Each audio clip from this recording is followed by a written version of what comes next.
Every Monday morning at 7:15 a.m. Pacific Time, in my live streams, I am fully revealing my proprietary safe wheel strategy for free.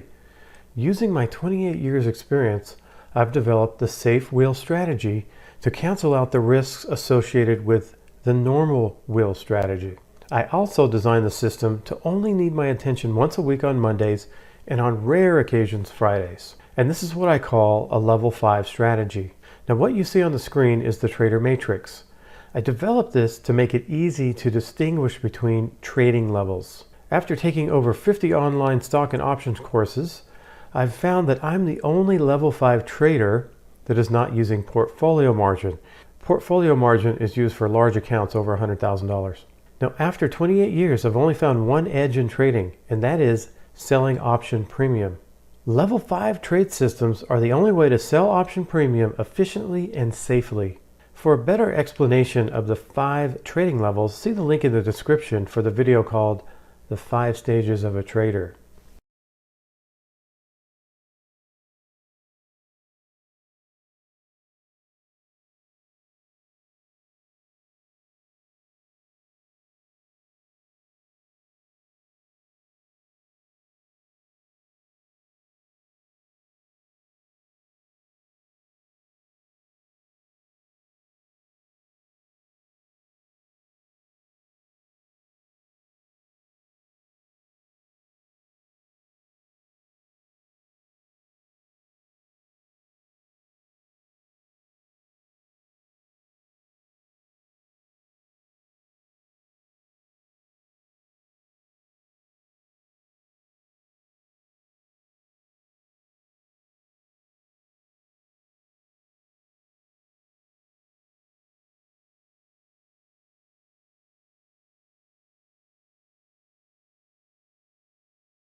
Camera. Can you guys hear me now? Still no sound.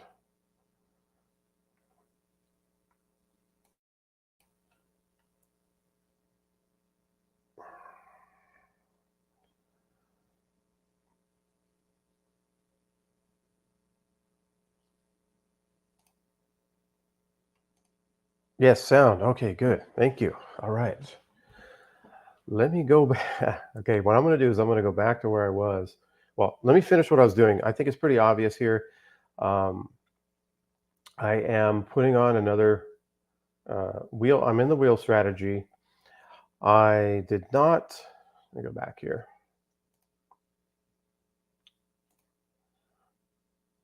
Good. So here's my position on the wheel. Now on this, I still have my hedge, but I got called away. So last week when I got called away, I was long 100 shares. I sold a covered call. I got called away, so I have 0 positions except for my hedge.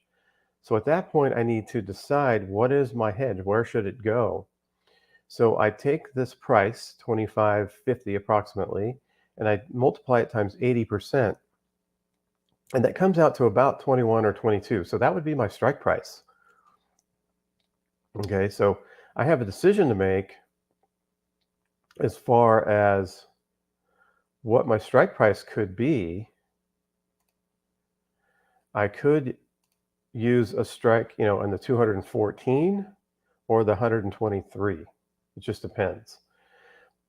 I could choose either one. This one, if it was closer to 150, it would be a slam dunk. I would use it. But the fact is, I'm going to use a 21 strike, and I already have this one on. So I'm just going to keep that hedge. I mean, why sell that out and put another one on here when use this 21 hedge when it's close? I mean, it could go either way. So I'm just going to keep this hedge. And then from there, I'm going to look at my position. Obviously, what I'm going to do is I'm going to use Macy's again. I like Macy's. It's working well. It's within 20 and 40. So there's no reason to not use it. It's close to 30. So I'm going to go ahead and use Macy's again. So I'm going to start over because it's like starting the wheel position over again. Okay. So what am I going to do? I'm going to sell a put. And so I've chose this put here. Let's talk about this. Why did I choose that one? I want to choose something that's at least 25 cents or 26 cents. And this one's 28 to 30. Well, it was 36 when I was doing it. But it's over that $28 level or $26 level. So I'm going to choose this one. I could choose the 25, but I'm going to go with the 24 and a half. And you can see that I'm trying to get this filled now. I need to bring this down.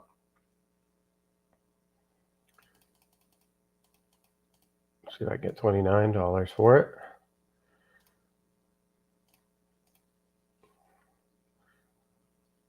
Okay, now it's getting close to that 26 cent level. So we'll see if I get it still.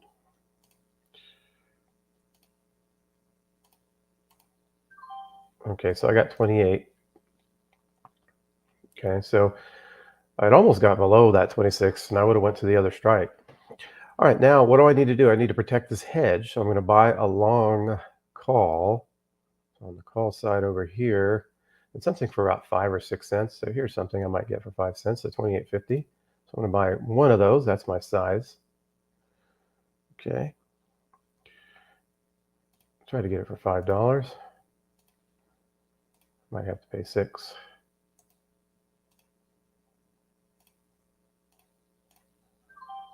Okay.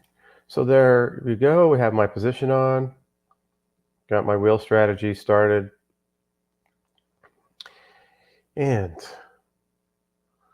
okay, let me go back to what I talked about earlier because it was silent. And what that was the earnings edge. I'm going to go back into that account. So on the earnings edge, what happened was PG was the stock, and I ended up making $340. So I hit profit target on that.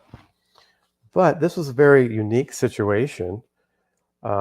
It's basically the first time that half of my students didn't hit profit with me. Okay, so that's kind of a weird,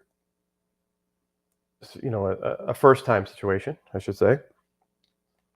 And not only that, but I saw the largest loss that I've seen in this for one particular trade. It was like 18 to 20% loss. So it was a large loss, and it's the largest loss that I've seen.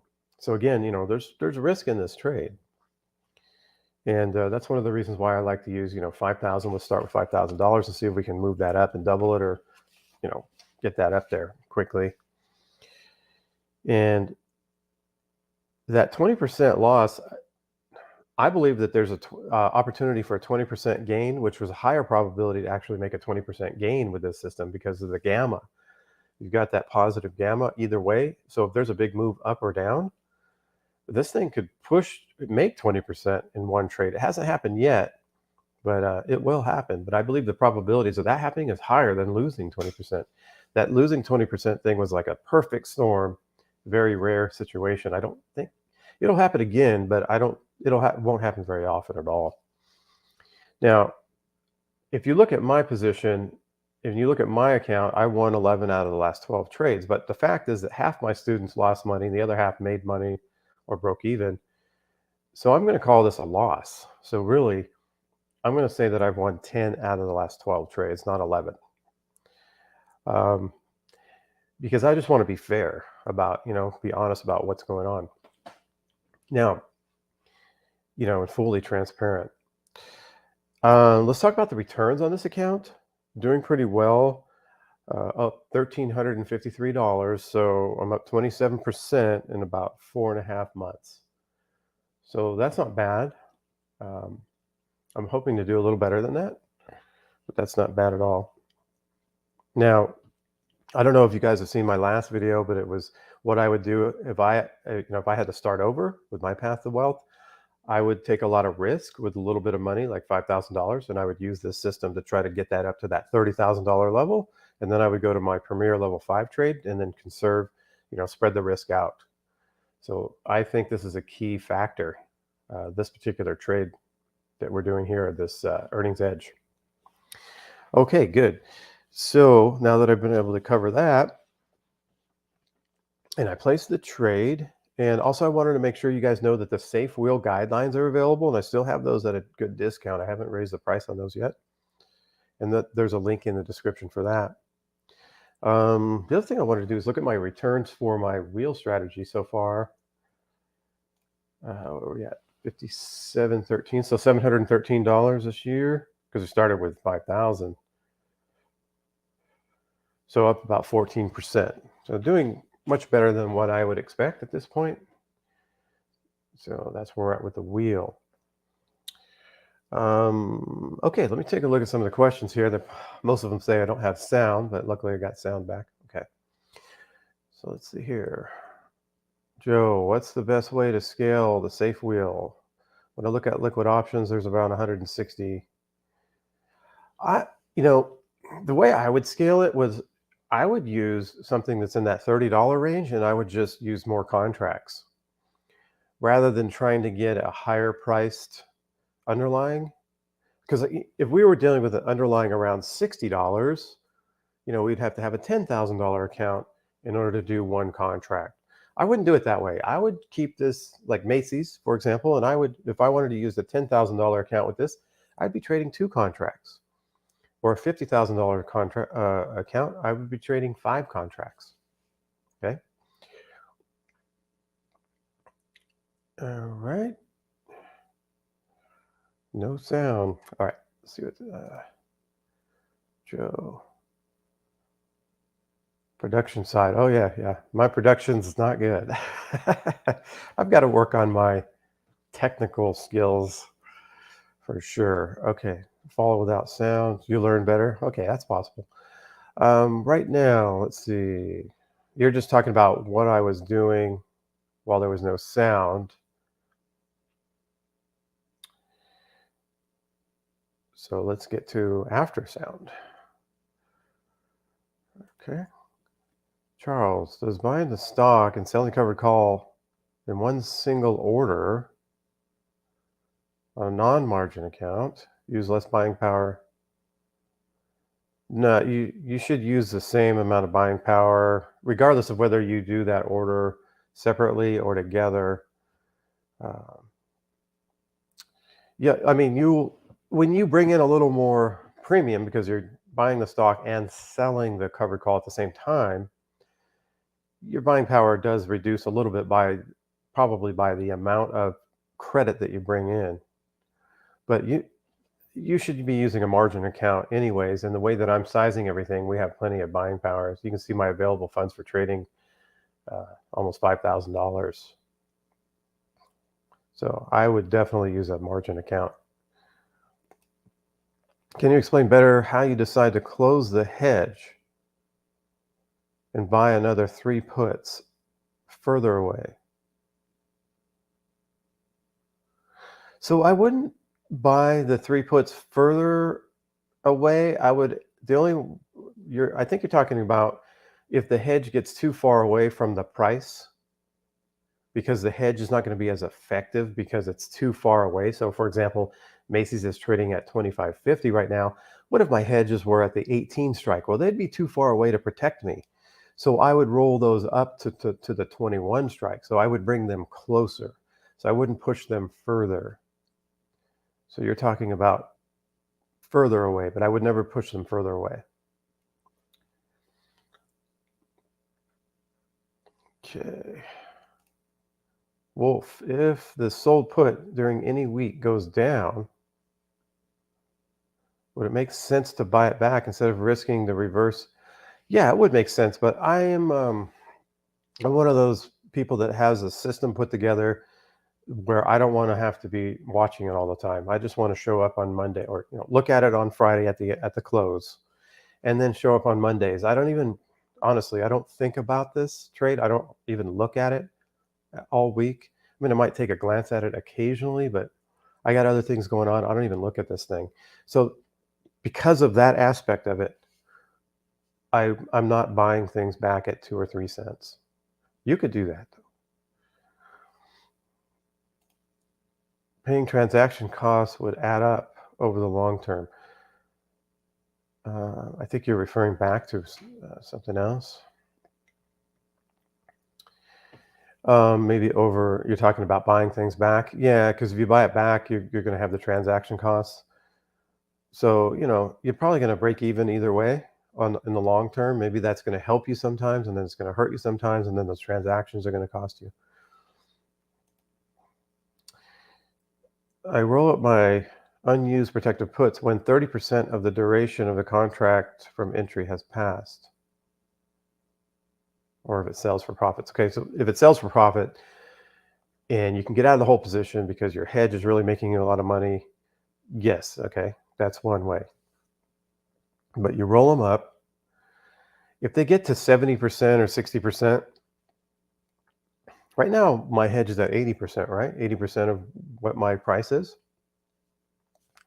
If they get to, 70 or 60%, you want to roll them up.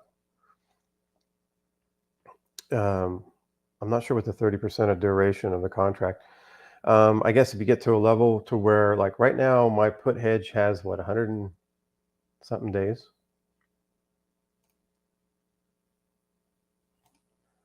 Let's see,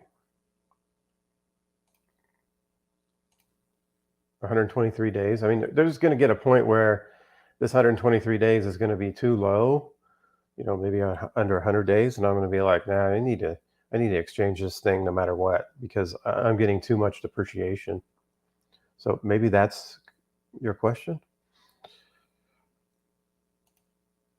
How do we get the earnings edge alerts? I put a link in the description of this video, so you should be able to find that there.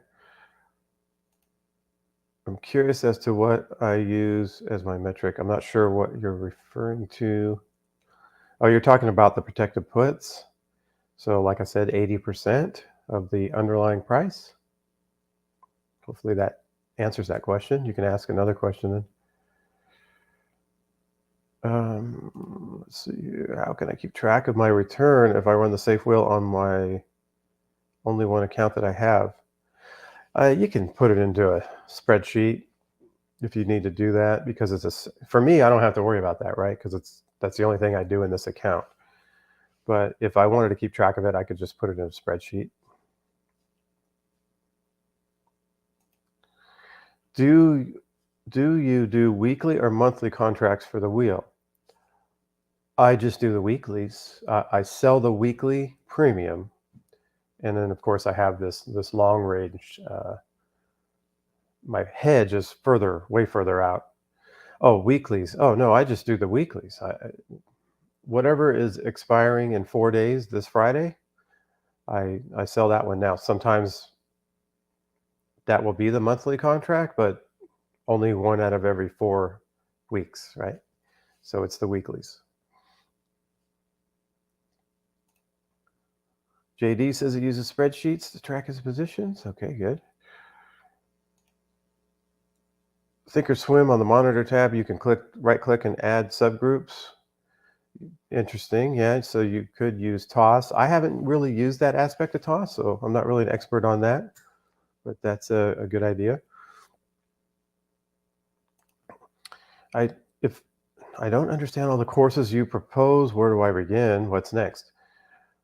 Uh, so if I only had $5,000, I would use the earnings edge to try to multiply my money to get it up to 30,000. And when I get to 30,000, I would use the premium level 5, because that's a lot less risky, a lot less drawdowns, a well diversified way to trade. And once I got to that $30,000 level, I would diversify out and not take so much risk.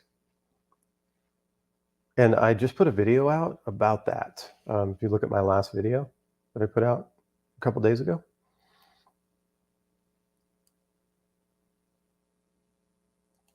Javier, I was referring to time to close the 3-put hedge. So technically, I would have closed those out today, and then I would have started over and bought some different hedges. But it just so happens that particular hedge is the one that I need.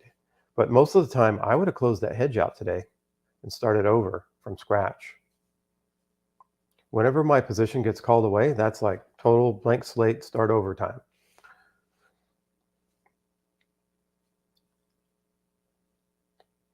How do you choose the strike? Okay. How do you choose the strike price and DTE for the hedge? I have my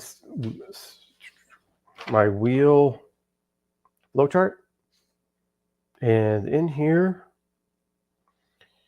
I have exactly what I do in every scenario. And I have basically I try to get to around 150 DTE for my hedge. That's where I like to be. Right now I'm at 123, so I'm starting to get a little bit close. And if I get below that 100 level, I might just, I'll throw this hedge away and buy a new one, because it's going to depreciate too fast. I try to stay away from over 200 days, because then they're not as protective. They don't work as well. They don't protect the portfolio as well. So that 150 day, 160 day, that's the sweet spot. But again, you're looking at a position right now where I'm at 123 or 214. So you're going to find those scenarios where, you're not going to be close to 150, and you're going to have to choose one or the other. Now, I'd choose the 123, because I'm looking for more protection rather than just something that won't depreciate. So I'll take the 123 probably over the 214. Now, if this 214 was like 198 or 190, I would probably pick that one. Okay, looks like we got all the questions. Any more questions, let me know. And I apologize for the error with the audio. I had no idea the audio wasn't working. Let's see. Okay, before we leave here, one thing I have to say. If the P&L is not real, what else are they trying to conceal?